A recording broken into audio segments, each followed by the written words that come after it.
go to easier for you bed get and up then and not feel as tired. make it a habit to go to, So to actually get literally, in bed and fall asleep. set by that alarm point. and 30 then minutes set before you want to go alarm to to get bed up and then at the same time every morning. make it a habit to All go you have to do to actually get and in so bed and fall asleep. imagine by behind that this point. is And then you can set alarm to get basically up at the same rig time every how morning. much sleep you get. That's all you have to do. You can And rig so the magic how, behind this is you can like when you get up and when you go to rig bed, so how much there's sleep you no get. thinking. That You doesn't can require any rig energy how, to think about like when you get up when and am when I you go going to bed. bed? So There's no thinking. when am I That getting doesn't up? require any energy. How is this going to happen? And so like think about when you are when am I consistent going to about bed? it, there's no second guessing.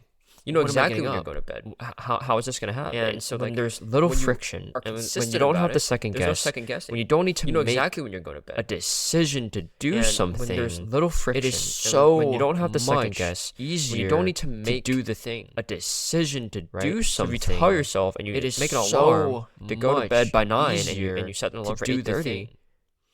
then Right? you're So if you basically tell yourself freeing and you yourself make of an the alarm decision to go to bed watch by 9 Netflix, and you set an alarm for 8:30. texting your friends, of going on Instagram. Then You're you're basically freeing yourself freeing of that yourself of the decision because you decision. know You're not to giving watch yourself an Netflix. option. You of know that you have to get in texting bed your at friends, 8:30 of going to on read Instagram. meditative journal. You're freeing You know it yourself already of that decision that because you you need to do that. you're not giving And so yourself you an do it. option. You know that you have to get in And bed you're at already 8:30 to read routinized enough to meditative the journal. point where you can wake up know at the it same time already that and you need go to about do your that. day. So And you you're do getting it, a lot of sleep. and you're already Goodbye. routinized enough to the point where you can wake up at the same time and Go about your day. And you're getting a lot of sleep. Goodbye.